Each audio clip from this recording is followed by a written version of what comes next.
Berg. This kind of projection enables the cartographer to show each hemisphere relatively undistorted. It means that the world can be seen from a great height, thus ensuring the viewer a bird's-eye view. It may be that Haji Ahmed wanted to indicate to his patron how extensive the world really was, or he may have simply wished to emphasize the heights to which a man must climb in order to achieve mastery over himself. Translation proceeded slowly, since my knowledge of the Turkish language is at best haphazard. Furthermore, Haji Ahmed's calligraphy tended toward the extremely ornate, necessitating on my part a careful analysis of his words before translating them.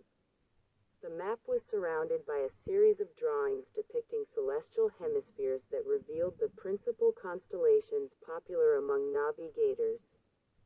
There were, of course, numerous references to the infidel religion of Muhammad, which at first I translated with reluctance.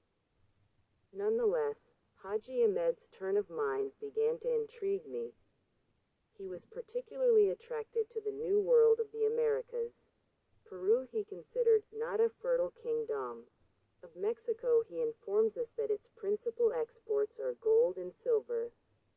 Of the Europeans, he singles out the work Libellus de Quatuor Terrarum from a cordiform map of this kind orbis in plano figuration.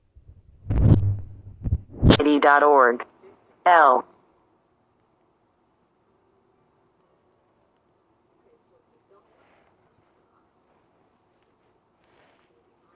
C.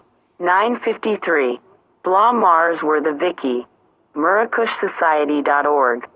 L. Skin, as a legacy of their African origin. Source. Swedes seethe over documentary claiming their ancestors were dark-skinned. The documentary uses an early human genetic map drawn by a professor of genetics at Uppsala University in Sweden. About 11,000 years ago, the first pioneers with black skin and blue eyes entered Sweden from the south. The first pioneers lived in the southern provinces of Skåne and Bohus in the west.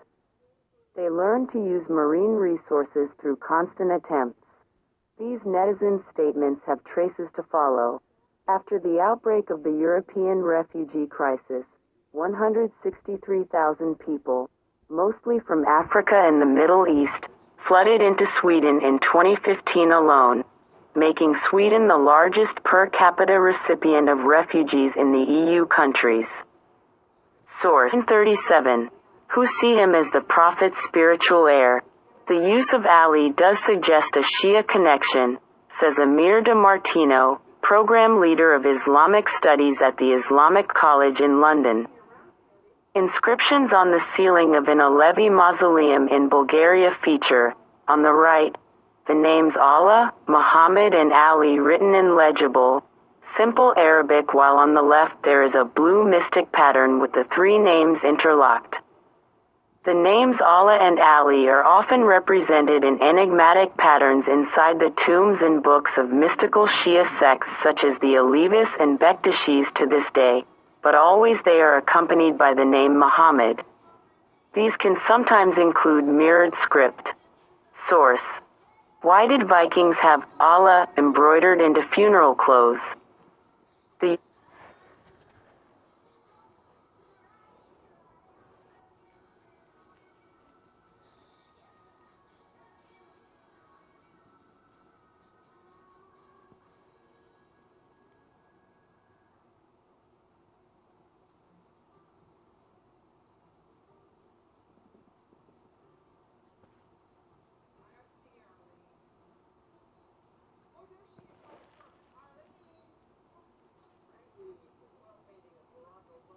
536.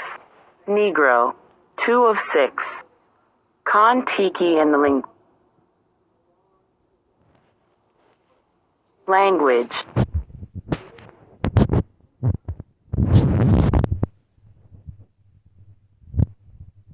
Kon-Tiki and the linguistic acrobats. 113. After their magnificent feats of courage and seamanship, demonstrated beyond all doubt that a Peruvian god named Kon-Tiki was the same as a white chief god named Tiki mentioned by an old man on an island in the South Seas. And this in spite of the fact that Heyerdahl specifically states in an appendix to Kon-Tiki that his migration theory was not necessarily proved by the successful outcome of his famous voyage. Why? The average person perhaps unconsciously longs to participate in what he senses must be the intellectual thrill of scientific and scholarly research. And comparative linguistics is a perfectly legitimate, useful approach for him to choose for a study of historical connections. One does not go about it, however, by simply matching words that sound alike. Instead, One analyzes the basic language structure, its fundamental type, the nature of its idioms and its grammar, and the similarity in sound and meaning not only of whole words but also of parts of words, roots, and grammatical forms. A certain number of coincidental sound resemblances must be expected between any two languages, whether they are related or not. Thus, as Dr. Alfred L. Kroeber has pointed out, in the native California language, Yuki, the word ko means go and kam means come, yet no one has ever suggested that Yuki and English are historically related. Kroeber further reminds us that too close a resemblance between part of the stock of two languages immediately suggests that one borrowed from the other in very recent times, because languages are continually changing, their sounds keep modifying, the word meanings gradually shift, and where historical connection between two tongues is real, it must be veiled by a certain degree of change or distortion. Grimm's law of changes for Indo-European languages is an example. Latin P changes to English F, and Latin D changes to English T.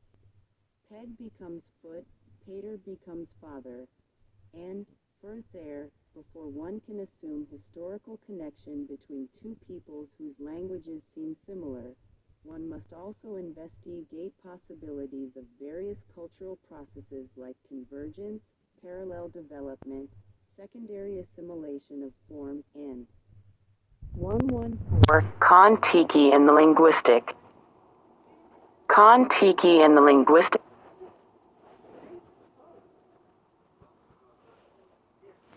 These black Indians of southern Mexico used such primitive weapons as the bow and arrow to protect their families from modern European weaponry.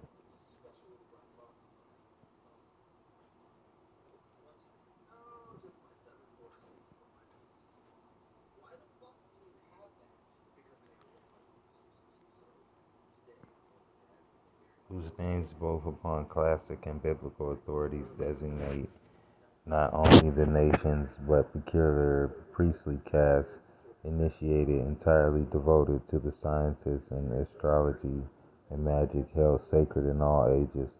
This peculiar learning was consecrated in Babylon and known in the remote periods of history as a system of religious worship and science which made the glory of the Chaldeans believed by some Orientals to have belonged to the Indo-European or Caucasian races, regarded by others of less great authority in science as Mongolian or Tartarian. There is a deep veil of mystery thrown upon this people. We are told that the Assyriologists that they were the inventors of cuneiform writing,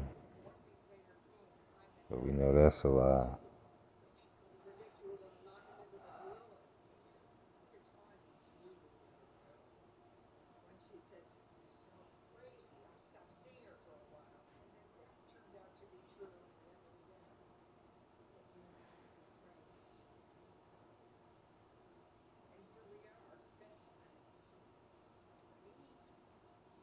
Says from Iberian to the Baltic American to Roman pre-modern Europe, many American nations have traditions pointing towards the animals as teachers of human beings, and certain that the ancient Americans learned much from the carefully and consistently observing the lessons offered by the natural world and its living children. Indigenous Americans often seem to have made a major part of their lives to watch these animals, birds, and other living things in order to learn their secrets, in order to understand the patterns of their behaviors. I believe that we can absolutely sure that Americans of old putting out in boats onto the waters of the Caribbean,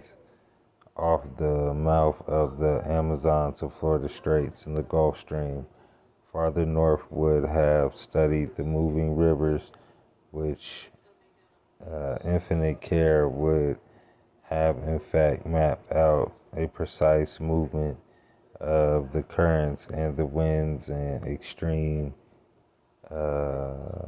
exactitude, and certainly would have observed the onward traveling of huge numbers of logs, branches, debris, and more important still, the behavior of the animals in the stream. The logs and animals, such as the marine turtle of America, were clearly going somewhere, but where? And for the people in the Amazon Caribbean region, it was obviously that the floating things were also arriving from the east.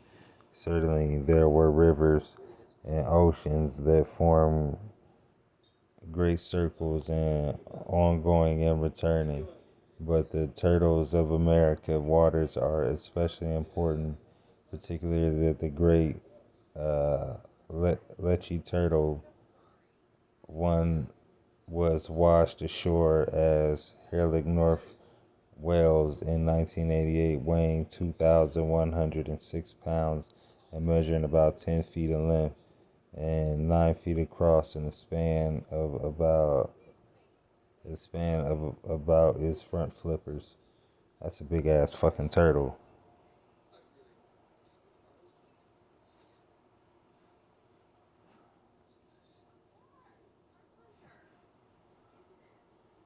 American vessels landing on the island of European capture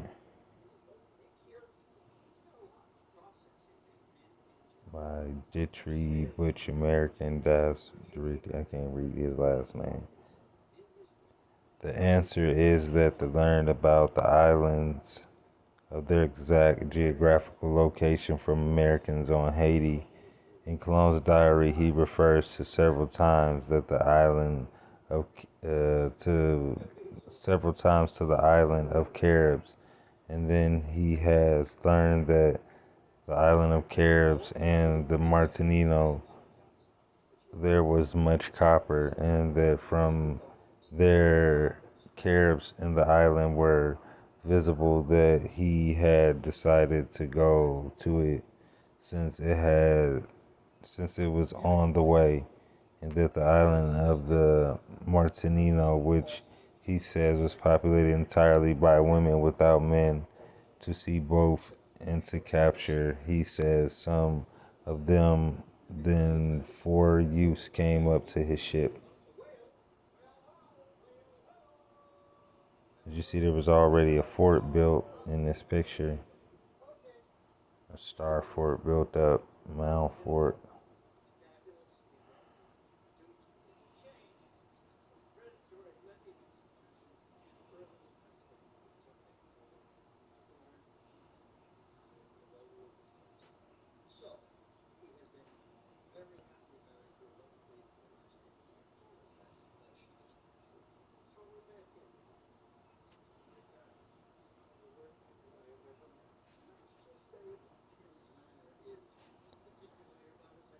It says, yet been fully explored in the course, there is now a large new group of Native American and people of African background in Europe. Contact in the Americas have been studied to some extent, but much work remains to be done. Contact in Africa has been studied very little, and the fact of relatively small but steady American presence in Africa from at least the 1500s onward may well prove that the vital area of future research,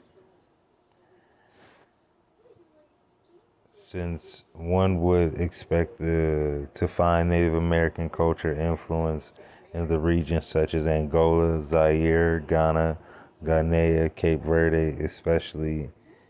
It is, of course, interesting to note that some Africans were already exposed to American cultural influences before leaving Africa. The culture was brought by the Portuguese or the Basque or Cologne. Are they yet extinct, or so merged as to have lost their type, which is still the predominant one in many parts of the west both of Britain and Ireland, and is believed by some ethnologists to be generally upon the increase all over England. The second of the two races was the exact opposite to the first. It was the tall, fair, light-haired, blue or gray-eyed, broad-headed people called, popularly, the Celts, who belonged in speech to the Aryan family, their language finding its affinities in Latin, Greek, Teutonic, Slavic, the Zend of ancient Persia, and the Sanskrit of ancient India.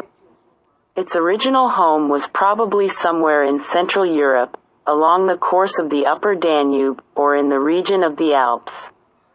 The round barrows, in which it buried its dead, or deposited their burnt ashes, differ in shape from the long barrows of the earlier race. It was in a higher stage of culture than the Iberians, an introduct into Britain bronze and silver, and, perhaps, some of the more lately domesticated animals. Both Iberians and Celts were divided into numerous tribes, but there is nothing to show that there was any great diversity among the former. It is exiles, swarthy Europeans. The Acadians were mostly French colonists who came to Acadia, now known as Nova Scotia, probably as early as 1604. The records reveal that Louis Hebert, the ancestor of the large number of Heberts now living in Louisiana, arrived at Fort Royal in Nova Scotia on July 27, 1606. This first expulsion preceded many others over a span of a decade, at the end of which most of the Acadians in Nova Scotia had been placed on other ships bounded for New England, to join the original 411. Some of the Acadians evaded capture, armed themselves and became guerrillas in the woods of Nova Scotia. But for the great bulk of the Acadians, their homeless wandering had begun and was not to end until many years later, when they established a new Acadia in southwest Louisiana. Plarisistocratart. The Organicopperlective. The manner of the deportation of the Acadians may be remarked upon. It was cruel and unnatural. It can be justified only under the plea of military necessity. On the 3rd of July, 1755, a memorable council was convened at the house of Governor Lawrence, Indiana Halifax. Jonathan Belcher, Benj, Green, W.M., Cotterell and John Collins, members of the Legislative Council, were in attendance. Bold Englishmen these were, upon whom devolved the grave responsibility of the public welfare in the province, and deeply sensible of their trust. Before the council were summoned the commissioners from the French inhabitants of Minas and Pisiquid, little swarthy men, with fierce mustaches and keen black eyes, likewise deeply sensible of their own responsibility as spokesmen for their people. While the policy of creating one race was doomed to failure in New France as elsewhere, Amerindians and French were still distinct entities at the end of the French regime in 1760, still there was enough intermixing for a writer in a South Carolina newspaper in 1742 to refer to the French as swarthy brethren of Amerindians. Shortly afterward, in 1753, Abbé Mallard noted that intermixing had already proceeded so far that in his opinion in 50 years it would be impossible to distinguish Amerindian from French in Acadia. Start your genealogy. Discover your copper roots.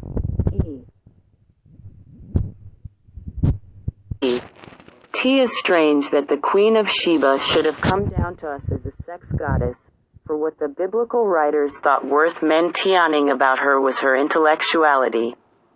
They tell us that when she came to Jerusalem, to the city where Solomon had made silver to be as stones and the cedars like sycamores in the vale for abundance, it was to prove him with hard questions. Another legend, or the rumor of a legend, repeats this theme of questing intelligence, and forms a tenuous but fascinating tie between the library archives of the church and the discovery of America. One of Columbus's officers, the able but rebellious Martín Alonso Pinzon, captain of the Pinta, who had helped fit out the ships and recruit seamen for the enterprise, later felt that his services had been inadequately recognized and rewarded. In 1515, 9 years after Columbus's death, an inquest was held as part of the Pinzon suit against the Columbus family. In the course of it, Pinzon's son swore that, on a visit he and his father had made to Rome, his father had called on a friend who was a cosmographer at the Vatican Library. This friend had lent him a Hebrew document from the papal library which said that in Solomon's time it was believed that the Queen of Sheba had sailed out of the Mediterranean into the Atlantic and there, 95 degrees to the westward, by an easy passage, she had found a land called Sipanso, which Pinzon took to be Japan, fertile and abundant and whose extent surpassed Africa and Europe. The Pinzons claimed that they themselves had intended to make this voyage, and that Columbus, despondent at the king's failure to finance his project, had taken heart after learning of this document. Witnesses were found to confirm the testimony. The story is not intrinsically impossible, though it seems so because it comment divisions under 4 colors: white, black, copper, and olive. Linnaeus also makes 4: European, whitish, American, coppery, Asiatic, tawny, and African, black. Buffon makes 5 divisions in Blumenbach 5. Blumenbach's classification based upon cranial AD measurements, complexion, and texture of the hair. His divisions are Caucasian or Aryan, Mongolian, Ethiopian, Malay, and American. Les Son makes 6 divisions according to colors: white, dusky, orange, yellow, red, and black. Bory de Saint Vincent arranges 15 stocks under 3 classes which are differenced by hair: European straight hair, American straight hair, and crisped or curly hair. In like manner, Professor Zune designates his Divis ions under 3 types of crania for the Eastern Hemisphere, and 3 for the Western, namely, high skulls, broad skulls, and long skulls. Hunter classifies the human family under 7 species. Agassiz makes 8, Pickering 11, de Molins 16, and Crawford 63.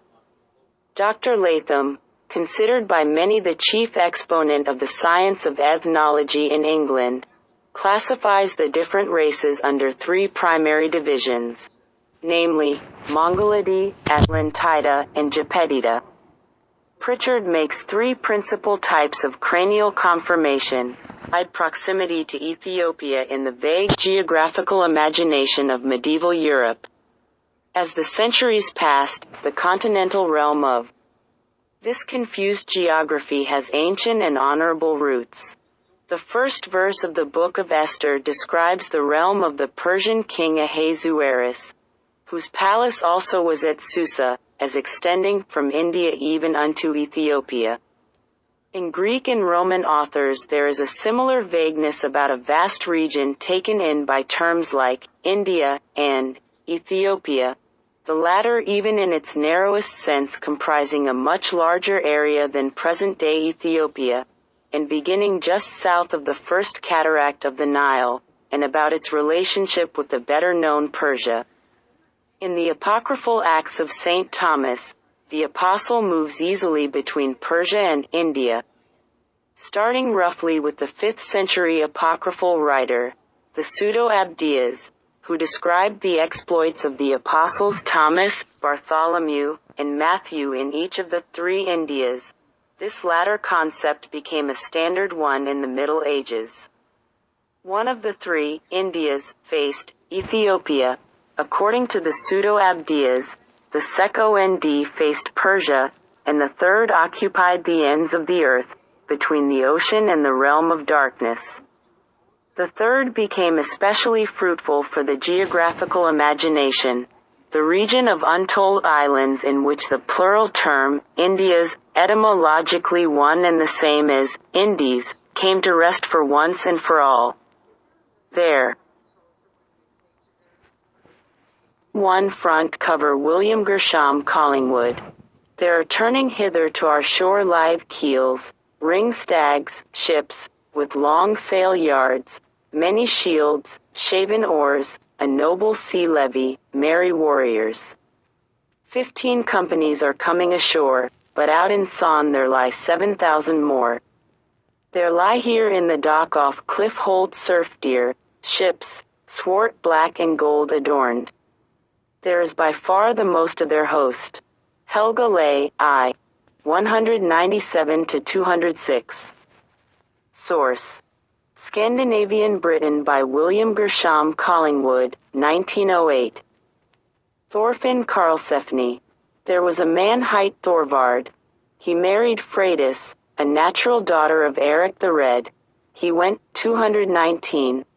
Also with them, and Thorvald the son of Eric, 100, and Thorhall, who was called the Hunter. He had long been with Eric, and served him as huntsman in summer and steward in winter. He was a large man, and strong, black and like a giant, silent and foul-mouthed in his speech. And L. By the people of Sandima in northern Ghana for two reasons: to commemorate their victory over slave raiders led by Babatu in the 18th century, and to celebrate good harvest for the season. A prominent Viking of the 11th century was Thorhall, who was aboard the ship that carried the early Vikings to the shores of North America. Thorhall was the huntsman in summer, and in winter the steward of Eric the Red. He was, it is said, a large man, and strong, black, and like a giant, silent, and foul-mouthed in his speech, and always egged on Eric to the worst.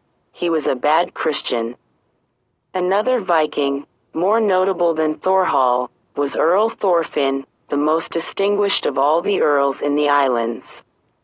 Thorfinn ruled over 9 earldoms in Scotland and Ireland, and died at the age of 75. His widow married the King of Scotland. Thorfinn was described as one of the largest men in point of stature, an ugly, sharp-featured, and somewhat tawny, and the most martial-looking man. It has been related that he was the foremost of all his men. Men know him devil. Women called him cod. He Towerudover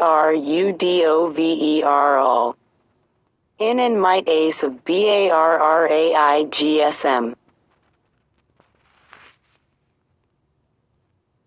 Between Asia and Mesoamerica can be, Ekholm and Heine Geldern cite the Hindu, Buddhist, and Maya lotus motifs.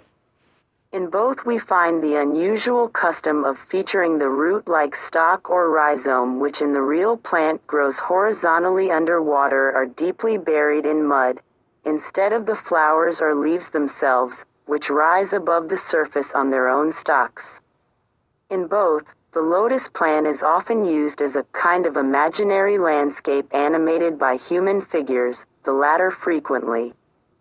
Diving gods. Left. Sculpture from Veracruz, Mexico.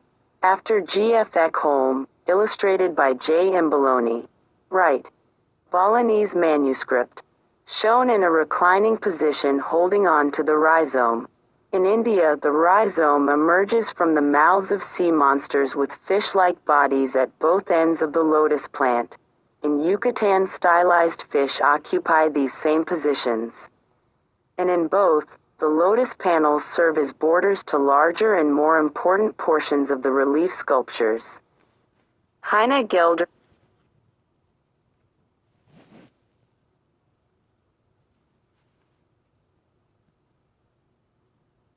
521.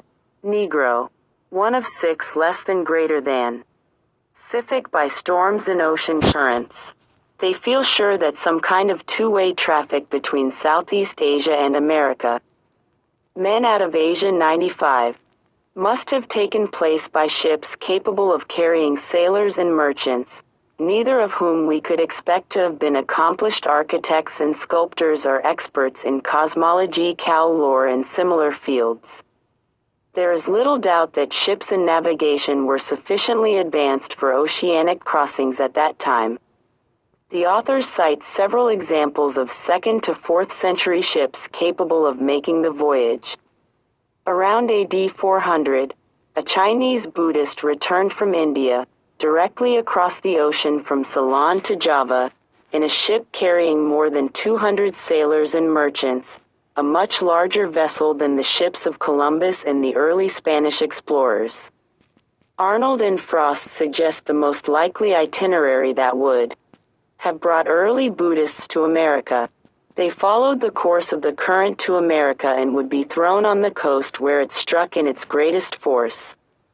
The Pacific counter-current turns off into two branches on nearing the coast at about 10 degrees north latitude, part going to the south and part north. If they took the southern branch, they would come in contact with the equatorial current coming up from Peru, and inevitably be carried out to sea again. On the other hand, if they took the northern branch, they would be carried for some miles along the coast until about latitude 13 degrees, where the current runs in close, and there would be the most probable spot for them to land. Arnold and Frost made some interesting suggestions about what could have dislodged Buddhist movements toward America. They point out that persecution of Buddhists during the 4th and 5th centuries ended in the latter being driven out of India to Burma and China, where Buddhism was acknowledged as the third religion of the empire as early as AD 65. From Burma and the Malay Peninsula, the religion spread into the Indian archipelago. A temple at Borobudur in Java was begun between AD 600 and 700. But again in Burma, the Buddhists became involved in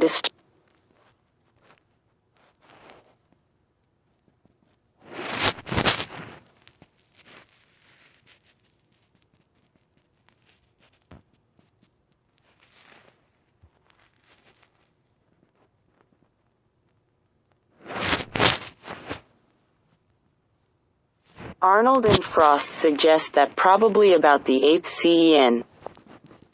96 MEN out of Asia, Turi, a band of Buddhists undertook a voyage in search of a new home. Possibly, say the authors, these were Khmers, or some Eastern people professing Buddhism. The archaeological work of Emilio Estrada, Betty J. Meg Gers, and Clifford Evans in Ecuador revealed strong evidence of much earlier contacts between South America and Eastern Asia. The Valdivia excavations on the coast of Ecuador yielded pottery made by a shellfish-gathering people between 2000 and 3000 BC. These ceramics share a number of distinctive features with pottery of the Middle to Late Jomon period of Japan, which dates to the same period in prehistory. There is no other linked group of similar ceramic traits elsewhere on the Pacific coast of the Americas, where one would expect these shellfish gatherers to have left remains if they had emigrated by land. Estrada and Meggers present another list of dramatic similarities between Ecuadorian archaeological remains of the early Bahia and early Jama-Coac culture, dating to the last 2 centuries before Christ, and antiquities of approximately the same epoch in Japan, India, Southeast Asia, and the nearby islands of Melanesia. The list of parallel or closely similar cultural traits includes pottery house models with architectural features not typical of New World house types, neck rests, seated figurines, symmetrically graduated panpipes, pottery net weights, ear ornaments shaped like golf tees, coolie yokes for carrying burdens, and seagoing rafts with centerboards. Like Arnold and Frost, these authors note that the counter-equatorial current, running eastward just north of the equator, leads directly toward the northern coast of Ecuador, and, farther to the north, the Japanese current flows eastward to join the Mexican current moving down along the Pacific coast to Ecuador. In reply to charges that a small group of foreigners appearing on South American shores would be liquidated or absorbed by the local inhabitants, Estrada and Meggers remind us that a few years after European discovery, in the early 16th century, 17 Negroes survived a shipwreck.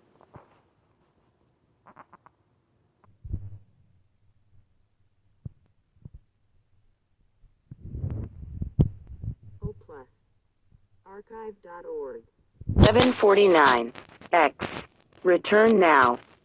Seagoing Americans. 2. 47.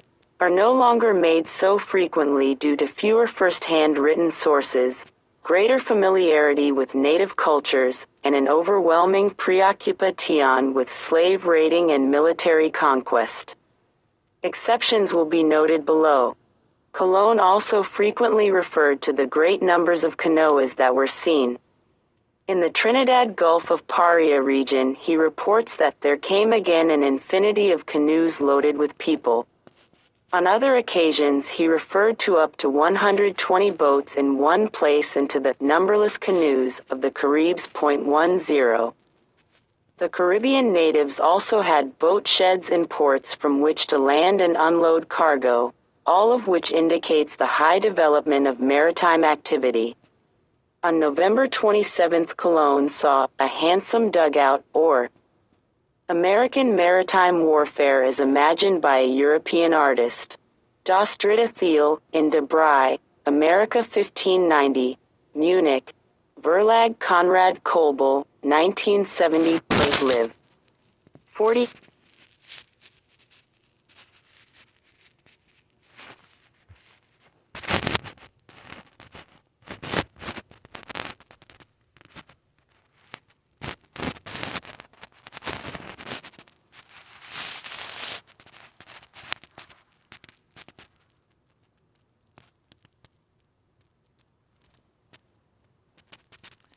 Says canoes made at the Manduro log,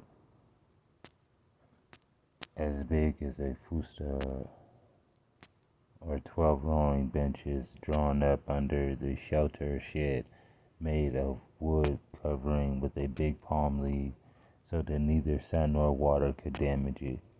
It was in the vicinity of the Castilians also saw the boat of 95 palmos in the length of different plates, a very large boat, and going around the path it went out to them and then came upon them very well arranged boat sheds covered in such a way that neither sun nor water could have harm to the canoe, and under it was another canoe made of one timber like the other, the Fusa 17 bench, and placed to see the doctrination of its beauty. Thus repeatedly that the Europeans were impressed with the size and beauty and decorations and seaworthiness and the mobility of the American craft.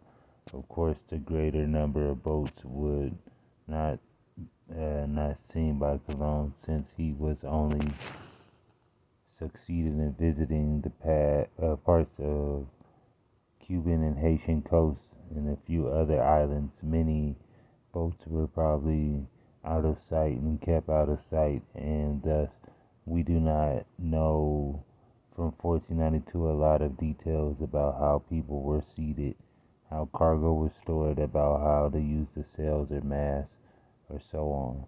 Colon, while still in the Bahamas, learned that both Cuba and Bahia, Haiti, thought signs that the Indians he brought from Guanahani said that from the island to Cuba was a journey of a day and a half in the Almades, which a little boat, a Navarre, and a log in a Madeira would not sail. Veil is carried. Thus are canoas. Some authors have taken this to indicate that Colon never saw any sails on any boats in the Caribbean, but this is quite certain that above the remark was made, and after being in the Bahamas for 10 days prior to seeing any boats from Cuba or Haiti, and moreover, in thus 10 days messenger many well have warned the Americans to hide their boats and to stay away from the intruders who, after all, already kidnapped people. Finally, it is likely that the term villa would not be used to sail made of matting, such in the case of the Lake Titicaca even today.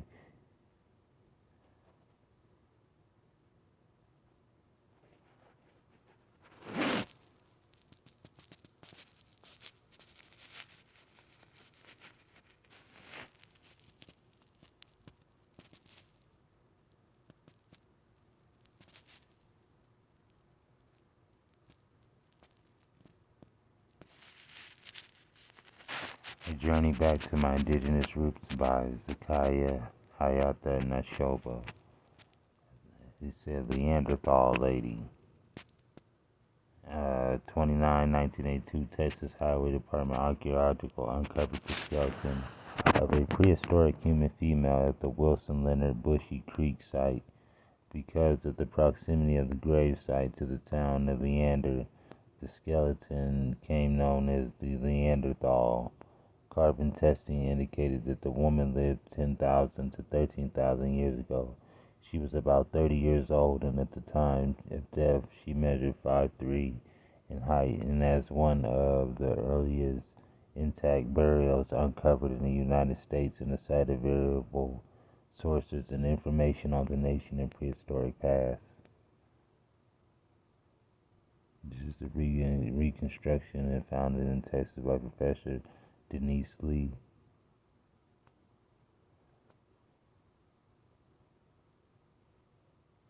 And this is Lucia. So we see the similarities.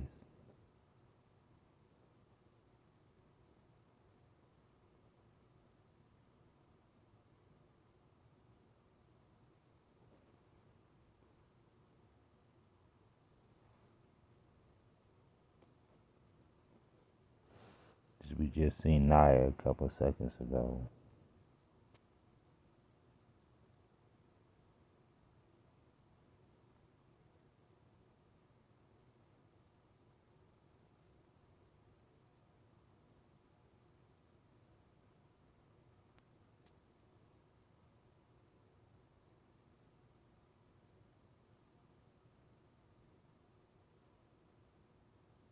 Moche. You know, we've seen them before.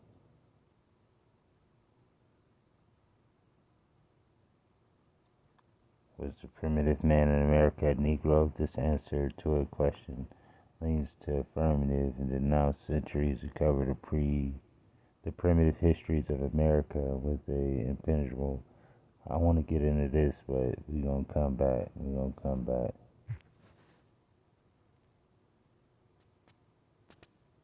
See, it's a great book.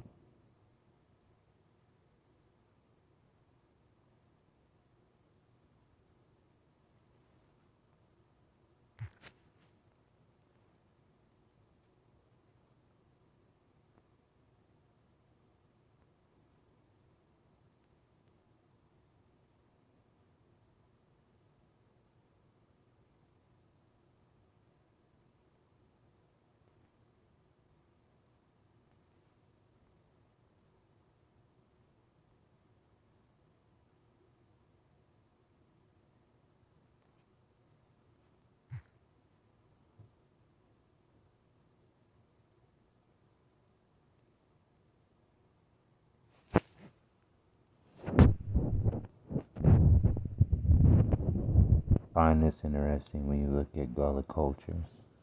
Now, you see Timucuca up to Fort Sumter, Fort Moultrie up to Morris Creek, all the way falling back to the Conqueror.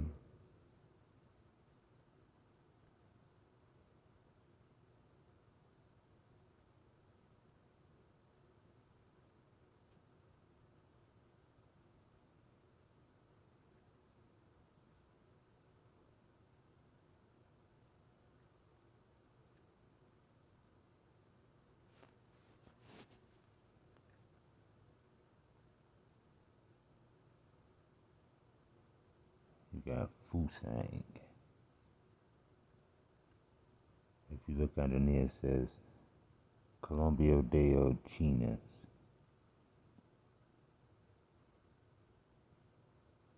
Fusang de Chinos.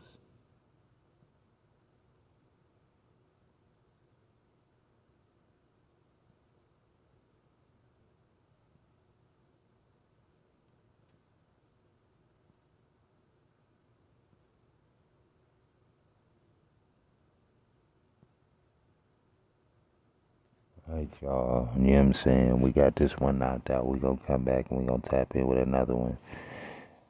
You know what I'm saying? Thanks for sticking with me. I feel like I owed y'all this one. But we gonna be back with another one real soon. Alright.